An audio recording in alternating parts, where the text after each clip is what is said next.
देखो क्या कहता है, Yamini and Fatima, two students of class 9 of a school, together contributed rupees 100 towards the Prime Minister's relief fund to help the earthquake victims. ठीक है, अब क्या आता है कि write a linear equation which satisfies this data. You may take their contributions as rupees x and rupees y. Draw the graph of the same. ठीक है, ये तो सब कुछ उसने खुद ही बता दिया है। ये कह रहा है कि भाई दो स्टूडेंट्स हैं, एक है यामिनी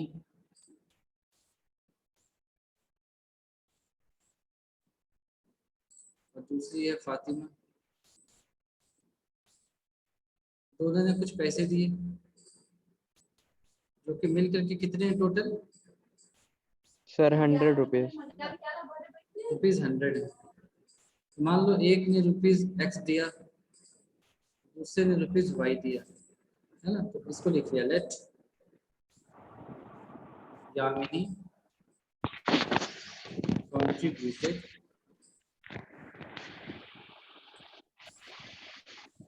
rupees x, है ना, and Fatima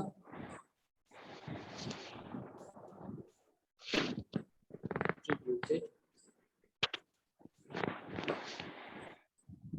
rupees y। ठीक है, तो यहाँ से आपका इक्वेशन क्या बना, therefore x plus y is equal to क्या हो गया, 100। ठीक है, 100 सर। Yes sir. इक्वेशन आपके पास है। तो इसके बाद वाला स्टेप क्या होता है, याद है किसी को? फिर हम ऐसे करते थे, x is equal to 100 minus y कर दिया, यही करते थे ना, याद है? Yes sir. फिर यहाँ पर x दिया, यहाँ पर y दिया।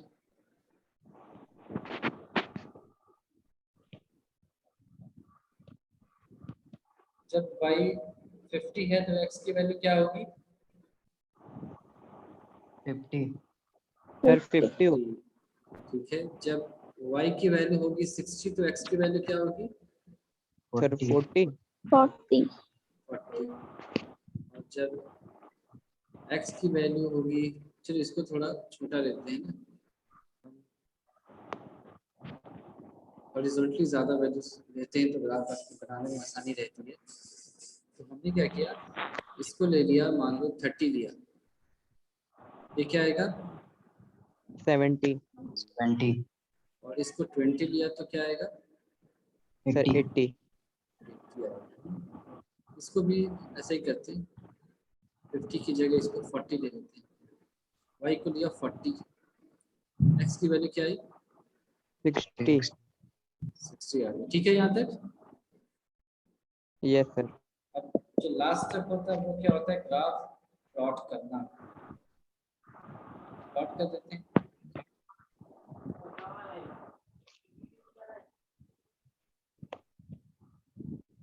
ऐसे हमने ग्राफ को प्लॉट कर दिया।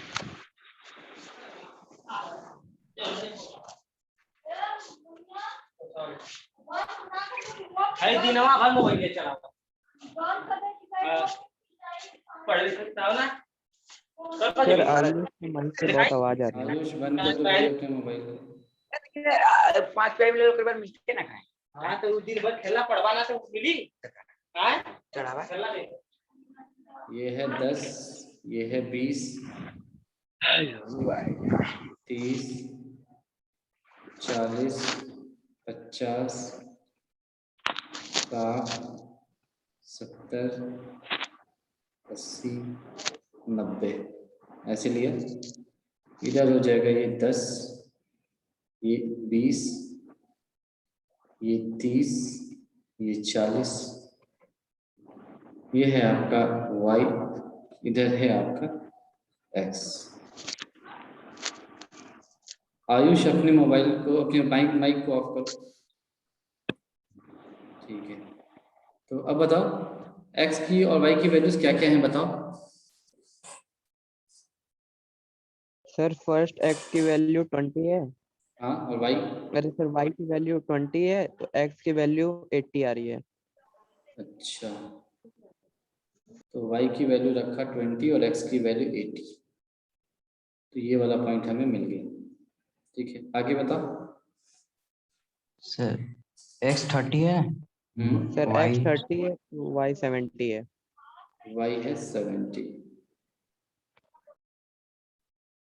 चलो दूसरा पॉइंट भी मिल गया। थर्ड बताओ। सर x y 20 40 है तो x 60 है। ठीक है, तो तीसरा पॉइंट भी हमें मिल गया। ऐसे तीनों पॉइंट्स मिल गए। अब तो इनको आसानी से आप ज्वाइन कर सकते हैं, तो फिर ज्वाइन कर दिए ऐसे। ये है मेरा लाइन, ठीक है, समझ में आया। इस लाइन का इक्वेशन क्या ये था, x plus y is equal to 100। ठीक है, दिख रहा है सभी को, यस सर। है ना। इतना ही काम करना था मेरे ख्याल से। इसने क्या कहा था, right a linear equation which satisfies data, use the graph of the same. ठीक है, तो ये समझ में आ गया। क्वेश्चन नंबर 7 सभी को। Yes sir. Yes sir. Yes sir. ठीक है, अब क्वेश्चन नंबर 8 में देखो, ये आपने फिजिक्स में पढ़ा होगा, है ना, उसी के बारे में ये बात कर रहा है। ये कह रहा है कि in the countries like US and Canada temperature is measured in Fahrenheit, whereas in countries like India it is measured in Celsius.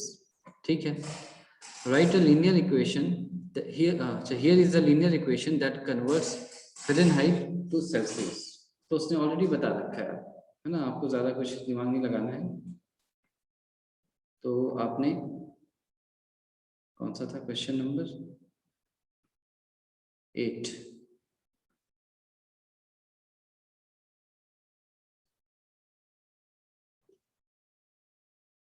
Question 8,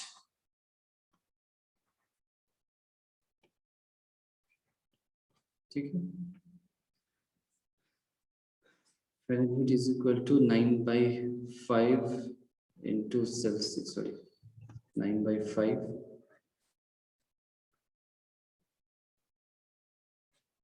into Celsius plus 32, ये रिलेशन है।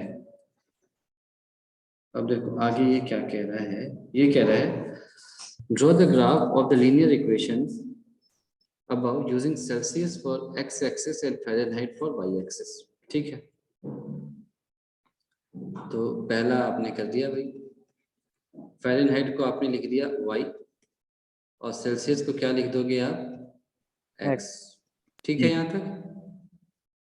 Yes sir. यस बस हो गया, काम तो हो ही गया। सीधे वैल्यूज प्लॉट लिखने चले जाओ, या अगर तुम डेसिमल को हटाना चाहते हो तो हटा दिया।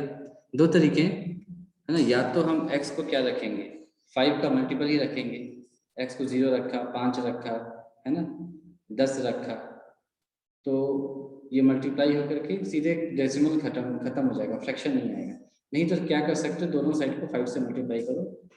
तो हमने क्या किया, 5 से मल्टीप्लाई करने की जरूरत नहीं है, हम वैल्यूज ही x की ऐसी रखेंगे जिसमें y की वैल्यू क्या आएगी, मतलब फ्रैक्शन हट जाएगा, 5 का मल्टीपल ही रखेंगे x। तो हमने लिख लिया ये x है, ये y है। ठीक है, समझ में आया मैंने क्या बोला। Yes sir. हम यस सर। x के मल्टीपल की बात कर रहे हैं, तो 5 के मल्टीपल रखेंगे x, तो हमें वैल्यूज बहुत बड़ी नहीं चाहिए, तो छोटी है तो क्या रख सकते हैं, x को मान लो हमने रखा -10 रखा, तो भी वो -20 ज़्यादा, कोई बात नहीं, हम x को 0 रख देते हैं, तो y की वैल्यू क्या आ जाएगी, 32 आ जाएगी। यस ठीक है, सर। अच्छा अब x को हमने रख दिया मान लो 10 रख दिया, तो y की वैल्यू कितनी आ रही है, 10 को करोगे तो 10 इंटू 2 क्या, ये क्या हो जाएगा 9/5 इंटू 10, 2 टाइम्स, ये क्या हो जाएगा 18 प्लस 32 क्या होता है 50। 50। ठीक है ये, यस सर। ठीक है, फिर हम और क्या रख सकते हैं, 5 अगर x को 1 रखा मान लो, x ने 1 मतलब इसको 20 रख दो, मान लो 20 रखा, तो 9/5 इंटू 20, ये क्या हो जाएगा 36 प्लस 32, ये क्या हो जाएगा 68। ठीक है, ठीक है ये। Yes, sir. Yes sir. है ना, ये वैल्यूज थोड़े से अलग हैं, तो ग्राफ पेपर पे ज़्यादा अच्छा ड्रॉ कर सकते हैं। यहाँ पर तो हम ऐसे ही ड्रॉ करेंगे।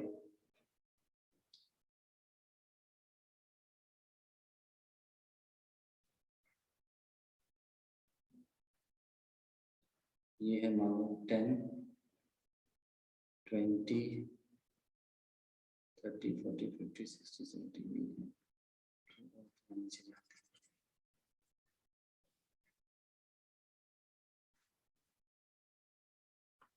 अगर आप इसको वैल्यूज को और छोटा करना चाहते हो तो x की वैल्यू आप नेगेटिव में रख सकते हैं, है ना। जैसे मान लो मैं अगर x को -20 रखूं, जैसे मान लो x इज इक्वल टू -20 है, तो ये क्या हो जाएगा 9/5 इंटू -20, ये क्या हो जाएगा 4, यानी -36 प्लस 32 इज इक्वल टू 4 या -4। समझ में आया? ठीक है, ऐसे देखा, समझ में आया? Yes, sir.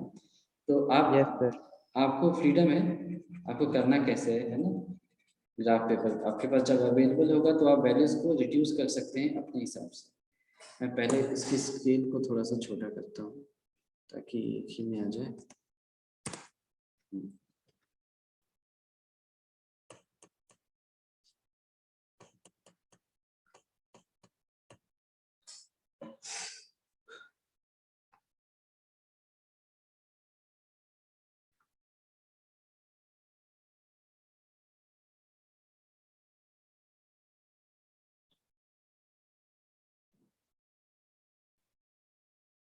ठीक है, अब इसको लिख लिया, ये 0 है, ये है मान लो 10, ये है मान लो 20, इसको इधर मान लिया 10, 20, 30, 40, 50, 60, ये हो जाएगा। थोड़ा और ऊपर इसको रख सकते थे।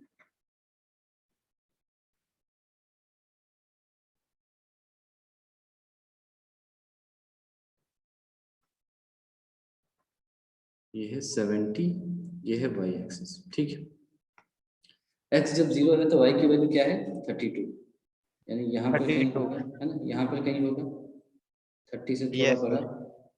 तो इस पॉइंट को आपने मार्क कर दिया, ऐसे मार्क कर दिया।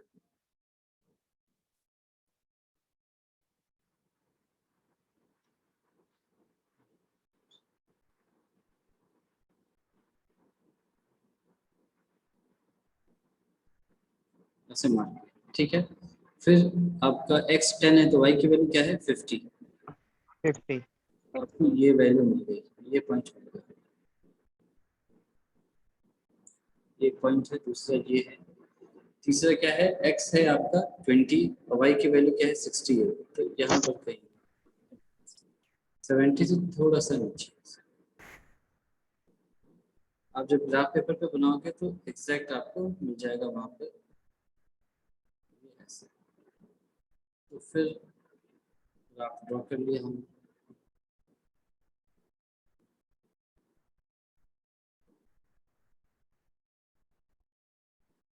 दिख रहा है सबको? Yes, sir. इस लाइन की इक्वेशन क्या है बताओ, y is equal to 9/5 into x plus 32, ये आ गया। Yes. Yes. ये आपका पहला वाला था क्वेश्चन। दूसरे वाले में आते हैं, अभी क्या कह रहा है, अभी कह रहा है if the temperature is 30 degree what is the temperature in Fahrenheit. इन सभी चीज़ों को क्या है कि आप, मैं दो तरह से बताता हूँ, एक तो आप ग्राफ से सीधे निकाल सकते हो, टेम्परेचर 30 डिग्री सेल्सियस है, चलो ठीक है। तो आपने ये लिख लिया F इज इक्वल टू क्या है 9/5 इंटू सी प्लस 32, ठीक है, ये इक्वेशन था, याद है। अब Yes, ये sir. कह रहा है टेम्परेचर इज 30 डिग्री, यानी सी की बात कर रहा है, सी दे रखा है आपको 30 डिग्री, तो सी की जगह रख दो 30 डिग्री, तो एफ क्या आएगा 9/5 इंटू 30 प्लस 32, ये हो जाएगा 6, तो 9 इंटू 6 क्या होता है 54, plus 32 that is equal to 86। ठीक है, Yes, sir. Yes, 36 degree. इसका मतलब क्या था कि आपको याद हो कि आपने C को x पे रखा था और फ़ारेनहाइट को y पे रखा था, यही किया था ना।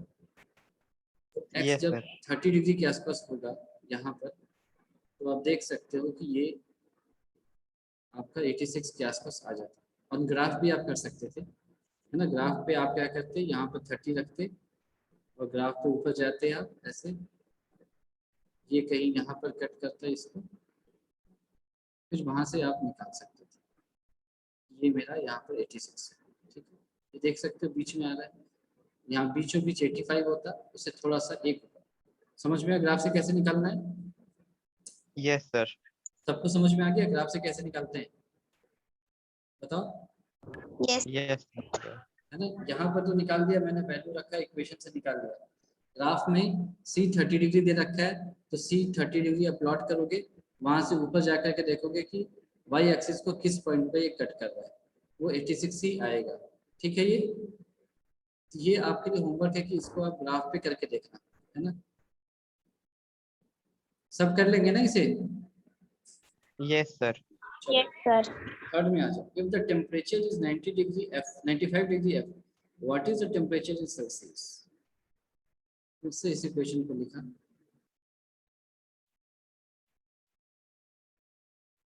ये कह रहा है कि जब F अगर 95 डिग्री है तो C कितना होगा, तो यहाँ सब्स्टिट्यूट कर दिया। 95 is equal to 9C/5 plus 32, तो यहाँ से 9C/5 क्या आ जाएगा, 95 minus 32 that is equal to 63। ठीक है, Yes, sir. अब ये 9 इसको कितने टाइम्स कैंसिल करता है, 7 टाइम्स, तो यहाँ से C की वैल्यू क्या आ जाएगी, 7 into 5 that is equal to 35 degree. ठीक है, Yes, sir. अब इसको हम ग्राफ से करना होता तो कैसे करते, तो यहाँ पर 95 कहीं आता, यहाँ पर कहीं आता, इससे ग्राफ में जाते और फिर वहां से x एक्सिस पर आते। ठीक है, जैसे मैं अगर नीचे बना के दिखाऊं आपको, जैसे मेरा ग्राफ ऐसा है और ये 95 डिग्री, ये F है, ये C है ना। यहाँ पर कहीं 95 डिग्री आ रहा है, तो मैं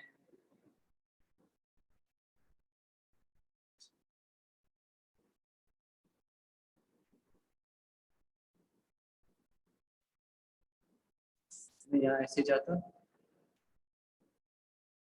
ऐसे जाता, फिर यहाँ से नीचे आता, ये खुद ही 35 डिग्री सेल्सियस मुझे दे देता।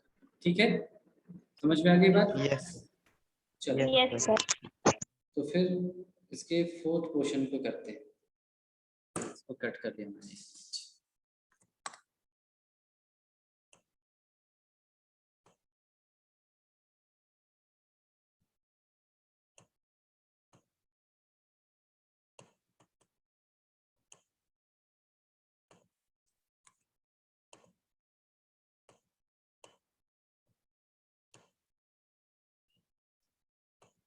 ये कह रहा है, चलो पहले फॉर्मूला लिख लिया है ना,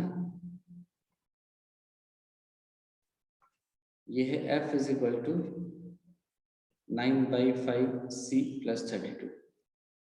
ये फॉर्मूला तो सबको याद है ना, या भूल चुके Yes, हो? sir. फिजिक्स में पढ़ा है ना, 7th या 8th में पढ़ाते हैं मेरे ख्याल से। Sir, 9th में भी है. 9th में भी है, जिसको हम ऐसे याद रखते थे, F is equal to 1.8 times C plus 32, है ना। तो ऐसे याद रखा इसको, बिल्कुल कभी भूलना नहीं इसे। अब देखो यहाँ क्या कह रहा है, 0 डिग्री सेंटीग्रेड, यानी कि C is equal to 0 degree बताया जा चुका है आपको।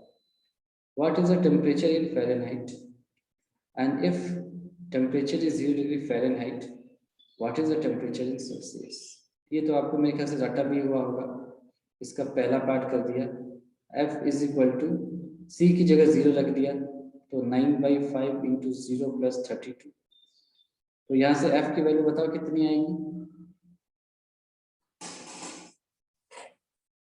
कितनी आ रही है आपकी वैल्यू यहाँ से? सर 32। 32 डिग्री है ना, ये आ गई, यस ये आंसर। ठीक है, सबको समझ में आया ना? Yes sir. बाकी जने बोल नहीं रहे हो आप लोग, समझ में नहीं आया क्या? तो फिर चलो, नहीं आया तो कोई बात नहीं, घर पे बैठ के समझना। यहाँ पर f की वैल्यू क्या दे रखी है? f is equal to 0 degree दे रखे है, तो f की जगह 0 रख दिया, तो 0 इज इक्वल टू क्या होगा? 9/5c plus 32।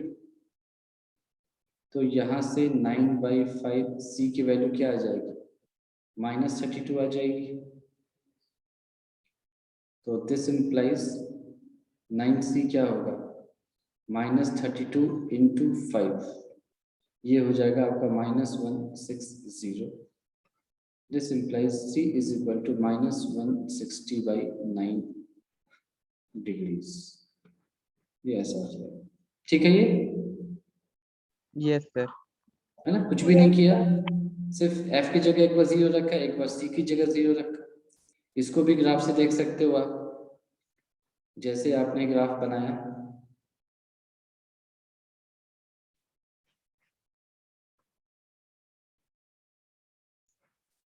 ऐसा आपने ग्राफ बनाया, ये c है, ये f है, आपका ग्राफ मान लो कुछ ऐसा जा रहा है। तो जब c 0 है तो f की वैल्यू ऑब्वियसली 32 होगी, स्टार्टिंग पॉइंट वही आया था ऊपर में। जब c आपका 0 था, जब c 0 रखा था तो f की वैल्यू 32 आई थी, ऑब्वियस है। फिर आप यहाँ आए, ये c है, ये f है, ऐसे बनाया आपने। अब आपको निकालनी है f0। f0 कब होगा? पीछे इसको ग्राफ को एक्सटेंड करना होगा, जहां पर ये c एक्सिस को कट कर रहा है, यानी -c एक्सिस को कट कर रहा है।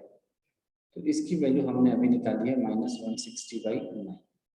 तो समझ में आया ग्राफ से कैसे निकलेगा? बताओ। Yes sir. Yes, sir. चलो, Yes, वेरी गुड। तो फिर जो लास्ट क्वेश्चन है इसका, उसको भी एक बार देख लिया। Is there a temperature which is numerically the same if both Fahrenheit and Celsius? चलो इसको भी अपने पास रख लेते हैं।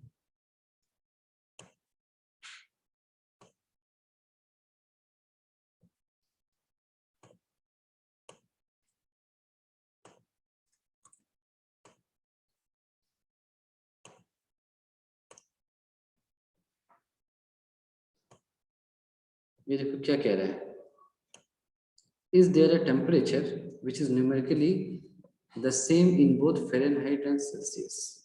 If yes, find it. बताओ इसको कैसे फाइंड कर सकते हैं?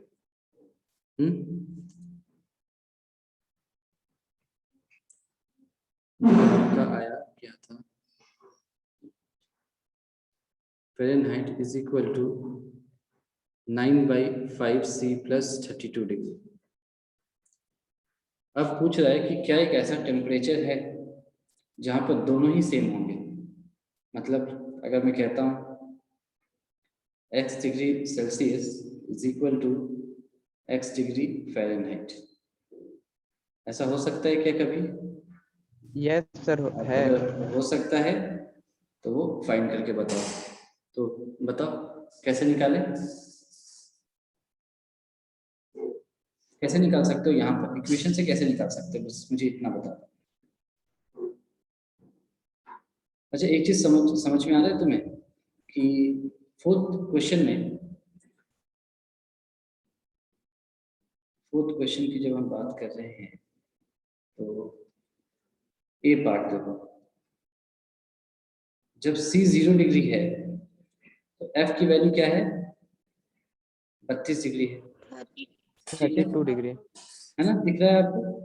अच्छा, यस अब सर। एक ऐसी वैल्यू की मैं बात करूं जो कि जहां पर दोनों बराबर हो, इसका मतलब c क्या होगा? नेगेटिव होना चाहिए ऐसी वैल्यू के लिए, है ना? समझ में आया क्या कह रहा हूँ? c को अगर 0 डिग्री रखोगे तब तो f की वैल्यू 32 डिग्री के आसपास आ रही है है ना, और सी की वैल्यू बढ़ती चली जाएगी अगर, तो एफ की वैल्यू और बढ़ती चली जाएगी। समझ में आया? सी 0 रखोगे तो एफ की मिनिमम वैल्यू कितनी Yes, आ sir. रही है? एफ की 0 सॉरी सी की 0 वैल्यू 32 के लिए एफ की मिनिमम वैल्यू 32 आ रही है। अब सी की आप कोई भी पॉजिटिव वैल्यू रखते चले जाओ, एफ की वैल्यू क्या हो जाएगी? पॉजिटिव होती चली जाएगी, और सी की वैल्यू से तो बड़ी होगी ऑब्वियसली, क्योंकि यहाँ पर +32 ऐड हो रहा है। इसका मतलब है कि यहाँ पर कुछ नेगेटिव क्वांटिटीज इन्वॉल्व होंगी, तभी ये दोनों बराबर हो सकते हैं। पॉजिटिव डायरेक्शन में दोनों बराबर नहीं हो सकते। समझ में आया ये? Yes, sir. सबको आया? Yes, sir. तो सबको आया तो फिर ठीक है, उसको बराबर कर दिया यहाँ पर। एफ को सी मान लो या सी को एफ मान लो, है ना, यही तो कहा गया है। सी इज इक्वल टू एफ, ये कब होगा? तो रख दो इक्वेशन, एफ की जगह सी रख दो या सी की जगह एफ रख दो, किसी को कुछ भी रख सकते हो। तो मान लो हमने एफ की जगह सी रख दिया, मान लो, तो सी इज इक्वल टू क्या आ जाएगा? 9/5 सी प्लस 32, ऐसा आएगा क्या? Yes, sir. तो हमने क्यों रखा? क्योंकि हमने माना है कि अच्छा ठीक है, सी एफ है, मान लेते हैं। तो यहाँ से c minus 9c/5 is equal to 32 आएगा। तो यहाँ से आपको देखो क्या आ रहा है, -4c/5 इज इक्वल टू 32 आ रहा है क्या? तो ये 8 टाइम्स आएगा, तो c की वैल्यू क्या आ रही है? -48। c जब -48 डिग्री होगी तब वो f के बराबर होगी। ये बात समझ में आया? Yes, sir. अब Yes, sir. उस वक्त अब f की वैल्यू कैसे निकालोगे? तो c की वैल्यू को रख दो इस इक्वेशन में, नहीं तो फिर सब कुछ f के टर्म्स में लिख लिया, यानी कि, और अगर मैं f के टर्म्स में निकालना चाहता तो इसको ऐसे लिखता, f is equal to 9/5, c की जगह f रख दिया, +32। तो ये क्या आ जाएगा? f minus 9/5 30, f is equal to 32, ऐसा है। तो यहाँ से f भी उतना ही आ रहा है, -48 के आसपास आ रहा है। ठीक है, तो देखो दोनों ही नेगेटिव आ रहे हैं, है ना, दोनों ही नेगेटिव आ रहे हैं। तो आप यहाँ भी चेक कर सकते हो, f इज इक्वल टू हमने क्या रखा था, 9/5 इंटू -48 प्लस 32, तो ये आएगा -1.8 इंटू 48 प्लस 32। ठीक है, इसको सॉल्व करोगे तो आपको ये बता रहा है -48 के आसपास कुछ आएगा। ठीक है, तो ये समझ में आया कैसे कैलकुलेट किया? Yes, Yes. sir. है ना, इसमें हमने जो बेसिक इक्वेशन है इसको लिखा पहले, फिर क्वेश्चन में कह रहा है कि is the temperature which is numerically the same in both Fahrenheit and Celsius। क्या कोई ऐसा टेम्परेचर है जितना हम फ़ारेनहाइट बोलते हैं या कोई सेल्सियस में बात करें तो उसको हम सेम मानेंगे? तो आंसर आएगा हाँ, उसका आंसर है -48। तो जब आप -48 बोलोगे तो चाहे आप सेल्सियस में बात करो या फ़ारेनहाइट में बात करो, उसकी वैल्यू क्या आएगी? एग्जैक्टली सेम आएगी। यहाँ तक समझ में आ गया? Yes, sir. सभी को समझ में आया? Yes, sir. Yes. तो इसके बाद बताओ और कौन सा क्वेश्चन आपको नहीं आता है?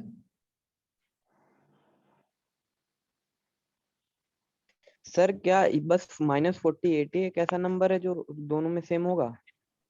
वही होना चाहिए जो कैलकुलेट करके आया, तो वही आएगा। ये पूछा है ना इसने सर ऐसे साइंस की बुक में ऐसा एक 40 डिग्री सेल्सियस पे दिया है। 40 डिग्री?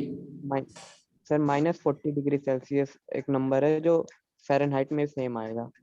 मैं कहीं कैलकुलेशन तो मिस्टेक नहीं किया ना, वो चेक कर लेते हैं। देख के बताओ तो भाई, हमने कैलकुलेशन ठीक किया ना? अच्छा सॉरी कैलकुलेशन मिस्टेक किया है यहाँ पर। हाँ हाँ, एक मिनट, यहाँ पर 3200। हाँ, ये इतना आएगा ना, c इज इक्वल टू -40 तो आएगा। हाँ ठीक है, देखा सबको मिस्टेक क्या था, मैंने 6 × 8 कर दिया था, वो 5 है नीचे में। चलो मैं इसको अलग से कर देता हूँ फिर से आपके लिए। इसको अलग से कर दिया यहाँ पर, तो दिस इम्प्लाइज ये क्या हो जाएगा, 5c minus 9c/5 is equal to 32।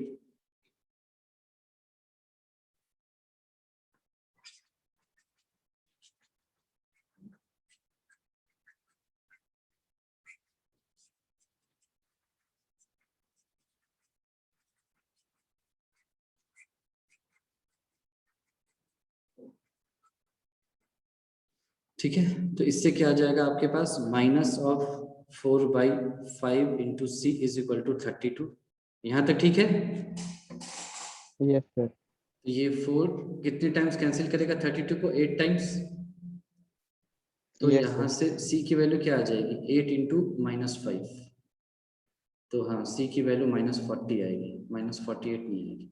ठीक है, Yes. हमने थोड़ा कैलकुलेशन मिस्टेक कर दिया था, है ना, कोई बात नहीं, पर तरीका तो समझ में आ गया आपको। यहाँ से f निकाल लो फिर। Yes, sir.